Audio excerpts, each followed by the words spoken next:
est indispensable à la vie, mais avec le changement climatique et des sécheresses à répétition, certains pays rencontrent de plus en plus de difficultés pour avoir accès à l'eau saine et suffisante, pourtant indispensable à la production agricole. Or, sans eau, pas de production, pas de vie.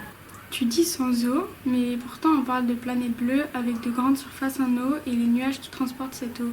Oui, mais sais-tu quel est le pourcentage d'eau douce, d'eau liquide, d'eau disponible et d'eau potable ? Si on représente la totalité de l'eau de la surface de la Terre dans une bouteille d'1 litre, la quantité réellement disponible d'eau douce, potable, utilisable par l'homme est représentée par cette goutte d'eau qui tombe dans le récipient. Donc, comme tu vois, l'eau est précieuse et elle est utilisée pour 70% par l'agriculture, 22% par l'industrie et seulement 8% pour l'usage domestique. 8% pour l'usage domestique, ça va, c'est peu. Peut-être, mais il y a beaucoup de gaspillage et il faudrait faire des efforts pour l'économiser, avoir des gestes éco-citoyens. 22% pour l'industrie, comment cela ? Pour fabriquer les vêtements, les voitures, il faut de l'eau. Et quand on achète des produits, indirectement, on consomme de l'eau. C'est ce que l'on appelle l'eau virtuelle ou l'empreinte eau des produits. Et on consomme de l'eau des pays qui ont fabriqué ces produits, souvent au détriment des populations locales. 70% pour l'agriculture, c'est beaucoup. Pourquoi ? Parce que l'agriculture travaille sur des êtres vivants qui ont besoin d'eau, de beaucoup d'eau pour produire. Et pour obtenir de bons rendements, l'irrigation est souvent indispensable, surtout avec les sécheresses estivales, alors que l'eau risque d'être plus rare, même chez nous qui sommes privilégiés.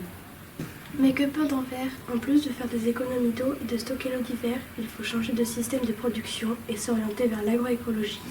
L'agroécologie, c'est quoi ? L'agroécologie est une autre manière de produire qui est en accord avec la nature, en diminuant l'impact environnemental et préservant les ressources naturelles. Cela permet aux paysans de vivre de leur métier et à l'ensemble de l'humanité d'avoir accès à des produits de qualité. Et ça marche ? Ça existe ici ? Oui, l'agriculture biologique est un mode de production agroécologique qui utilise des produits naturels pour fertiliser les sols, pour éviter les maladies et les insectes nuisibles. Mais c'est aussi ce qui met en pratique des associations soutenues par le CCFD Terre Solidaire dans les pays du Sud, comme l'ASPTA au Brésil qui a financé 15 000 citernes pour stocker l'eau de pluie et orienter les paysans vers l'agriculture biologique. Ce qui a permis à ces paysans de produire suffisamment pour se nourrir correctement, durablement, avec des aliments sains et de vendre leur surplus pour mieux se soigner et éduquer leurs enfants. En quoi l'agroécologie est-il un moyen de résilience face au changement climatique ? Parce qu'ils utilisent des plantes mieux adaptées au climat, au sol et ont donc des besoins moindres en eau.